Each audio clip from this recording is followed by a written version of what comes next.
20/3/2023 Thiruvananthapuram general ആശുപത്രിയിൽ തൈറോയ്ഡോക്ടമി എന്ന ശസ്ത്രക്രിയയ്ക്ക് വിധേയയായ കാട്ടാക്കട സ്വദേശിനിയായ യുവതിയുടെ നെഞ്ചിൽ ഗൈഡ് വയർ കുടുങ്ങി ഗുരുതരമായ ചികിത്സാ പിഴവുണ്ടായതിനെ തുടർന്ന് കടുത്ത ആരോഗ്യ പ്രശ്നങ്ങൾ നേരിടുകയാണ്. സർ, അവർ ഈ തൈറോയ്ഡ് ഗ്രന്ഥി നീക്കം ചെയ്യുന്നതിനുള്ള ശസ്ത്രക്രിയയ്ക്ക് വിധേയനായ ശേഷം 4 ദിവസം ICUവിൽ അബോധാവസ്ഥയിൽ കിടന്നു. ശസ്ത്രക്രിയ നടത്തിയ ഡോക്ടറുടെ അടുത്ത് 2 വർഷക്കാലം ചികിത്സ നടത്തി. സാർ, പിന്നീടൊരു ക്ലിനിക്കിലെ ഡോക്ടറുടെ നിർദ്ദേശപ്രകാരം എക്സ്റേ എടുത്തപ്പോഴാണ് നെഞ്ചിനുള്ളിൽ അസ്വാഭാവികമായൊരു വസ്തു കണ്ടെത്തിയത്. 2025 ഏപ്രിലിൽ Sree Chitra Tirunal institute of medical സയൻസിൽ നടത്തിയ പരിശോധനയിൽ രക്തൽ കുഴൽ വഴി മരുന്നുകൾ നൽകാൻ ഉപയോഗിക്കുന്ന സെൻട്രൽ ലൈനിൻ്റെ ഭാഗമായിട്ടുള്ള ഗൈഡ് വയർ ആണ് നെഞ്ചിൽ കുടുങ്ങിയിരിക്കുന്നത് എന്ന് സ്ഥിരീകരിച്ചു. സാർ, ഇത് നെഞ്ചിലെത്തിയാണ് ഉണ്ടായത്. ഗൈഡ് വയർ ധമനികളുമായി ഒട്ടിച്ചേർന്ന അവസ്ഥയിലാണുള്ളതെന്ന് CT സ്കാനിങ്ങിൽ വ്യക്തമായി. ഈ അവസ്ഥയിൽ ഗൈഡ് വയർ നീക്കം ചെയ്താൽ ഹൃദയത്തിൻ്റെ പ്രവർത്തനത്തെ ഉൾപ്പെടെ ബാധിക്കുമെന്ന് ഡോക്ടർ വ്യക്തമാക്കിയെന്നാണ് ഇതുവരെ മനസ്സിലായിട്ടുള്ളത്. ഇപ്പോൾ ആരുമില്ല, ഈ ഡോക്ടറും യാതൊരു ഉത്തരവാദിത്വം ഏറ്റെടുക്കുന്നില്ല, ഗവൺമെൻറ്റും ഏറ്റെടുക്കുന്നില്ല. ഇപ്രകാരം ഗുരുതരമായ ചികിത്സാ പിഴവ് മൂലം കഠിനമായ ആരോഗ്യ പ്രശ്നങ്ങൾ അനുഭവിക്കുന്ന യുവതി നഷ്ടപരിഹാരം ആവശ്യപ്പെട്ടും ഉത്തരവാദികളായവർക്കെതിരെ നടപടി ആവശ്യപ്പെട്ടും രേഖാമൂലം പരാതി നൽകിയിട്ടും അന്വേഷണത്തിനായി ഒരു സമിതിയെ നിയോഗിക്കുക മാത്രമാണ് സർക്കാർ ചെയ്തത്. ചികിത്സാ പിഴവ് മൂലം ദുരിതമനുഭവിക്കുന്ന യുവതിക്ക് നഷ്ടപരിഹാരം അനുവദിക്കുന്നതിനും തുടർ ചികിത്സ ഉറപ്പാക്കുന്നതിനും ആവശ്യപ്പെട്ട് ഞാൻ ബഹുമാനപ്പെട്ട മന്ത്രിക്ക് ഒരു കത്ത് നൽകിയിട്ടുണ്ട്. ഇതിലൊരു അനുകൂലമായ നടപടി സ്വീകരിക്കണം എന്ന് ഞാൻ അഭ്യർത്ഥിക്കുന്നു. സാർ, ഇതോടൊപ്പം അങ്ങയുടെ ശ്രദ്ധയിലൊരു കാര്യപ്പെടുത്തുന്നു. ഇത് സംബന്ധിച്ചൊരു ചോദ്യം 16/9/2025 ചോദ്യം നമ്പർ 5 ഇവിടെ കൊടുത്തിട്ടുണ്ട്. സാർ, ഇതിൻ്റെ ആൻസറിൽ ഈ വ്യക്തിയുടെ വിവരങ്ങൾ, ഐഡൻറ്റിറ്റി വെളിപ്പെടുത്തുന്ന തരത്തിലുള്ള മുഴുവൻ ഡീറ്റെയിൽസും രോഗവിവരങ്ങളും എല്ലാം കൊടുത്തിരിക്കുകയാണ്.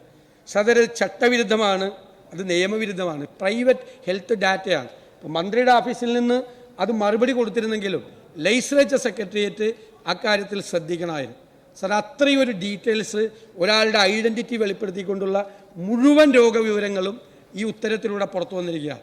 ദയവ് ചെയ്ത് അങ്ങ് അത് പരിശോധിക്കണം. അത് ഒരു വളരെ ഗുരുതരമായൊരു തെറ്റാണ്, അങ്ങനെ കൊടുക്കാൻ പാടില്ല. അത്രയും അത് അങ്ങ് പരിശോധിക്കണം എന്ന് കൂടി ഞാൻ അഭ്യർത്ഥിക്കുന്നു. യെസ്, അത് പരിശോധിക്കാം. ലെജിസ്ലേച്ചർ സെക്രട്ടേറിയറ്റിൻ്റെ ഭാഗത്തുള്ള വിഷയം പരിശോധിക്കാം. യെസ്, ബഹുമാനപ്പെട്ട മിനിസ്റ്റർ. സർ, തൊളിക്കോട്ടുകോണം സ്വദേശിനിയായ യുവതിക്ക് ഗോയിറ്റർ എന്ന രോഗം കണ്ടെത്തിയതിനെ തുടർന്ന് 20/3/2023 തിരുവനന്തപുരം ജനറൽ ആശുപത്രിയിൽ തൈറോയ്ഡക്ടമി എന്ന ശസ്ത്രക്രിയയ്ക്ക് വിധേയയായിരുന്നു. യുവതിക്ക് ആവശ്യമായ തുടർ ചികിത്സയും പരിചരണവും നൽകി 30/3/2023 ഡിസ്ചാർജ് ചെയ്തു.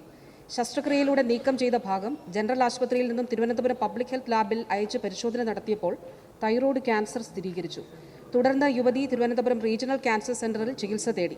കഴിഞ്ഞ 2 വർഷമായി യുവതി തിരുവനന്തപുരം RCCയിലും ജനറൽ ആശുപത്രിയിലും ഫോളോ അപ്പ് കെയറിലാണ് ഉള്ളത്. RCCയിലെ ചികിത്സയുടെ ഭാഗമായി 2025 മാർച്ച് മാസം നടത്തിയ എക്സ്റേ പരിശോധനയിലാണ് രക്തക്കുഴൽ വഴി മരുന്നുകൾ നൽകാൻ ഉപയോഗിക്കുന്ന സെൻട്രൽ ലൈനിന്റെ ഭാഗമായുള്ള ഗൈഡ് വയർ ശ്രദ്ധയിൽപ്പെടുന്നത്. തുടർന്ന് ജനറൽ ആശുപത്രി സൂപ്രണ്ട് 2025 ഏപ്രിൽ മാസം ആയത് സംബന്ധിച്ച് Thiruvananthapuram Sree Chitra Tirunal Institute for Medical Sciences and ടെക്നോളജിയിൽ അഭിപ്രായം തേടിയിരുന്നു. ഈ യുവതിയുടെ ശരീരത്തിൽ ഗൈഡ് വയർ കണ്ടെത്തിയത് സംബന്ധിച്ച് അന്വേഷണം നടത്തുന്നതിന് ആരോഗ്യവകുപ്പിലെ അഡീഷണൽ ഡയറക്ടറുടെ നേതൃത്വത്തിൽ മെഡിക്കൽ വിദ്യാഭ്യാസ വകുപ്പ്, ആരോഗ്യവകുപ്പ് എന്നിവിടങ്ങളിലെ cardiovascular thoracic surgery, radio diagnosis, anaesthesiology, general surgery എന്നീ വിഭാഗം ഡോക്ടർമാരടങ്ങിയ വിദഗ്ധ സമിതിയെ 2025 ഓഗസ്റ്റ് മാസം ചുമതലപ്പെടുത്തിയിരുന്നു. വിദഗ്ധ സമിതി 14/8/2025 ആദ്യ യോഗം ചേർന്ന് മെഡിക്കൽ രേഖകൾ പരിശോധിച്ചുവെങ്കിലും പൂർണ്ണമായ നിഗമനത്തിലെത്താൻ സാധിക്കാത്തതിനാൽ RCC, മറ്റ് ആശുപത്രികൾ എന്നിവിടങ്ങളിൽ നൽകിയ ചികിത്സ, പരിശോധന എന്നിവയുടെ വിശദാംശങ്ങൾ അടങ്ങിയ രേഖകൾ കൂടി പരിശോധിക്കാൻ തീരുമാനിച്ചു.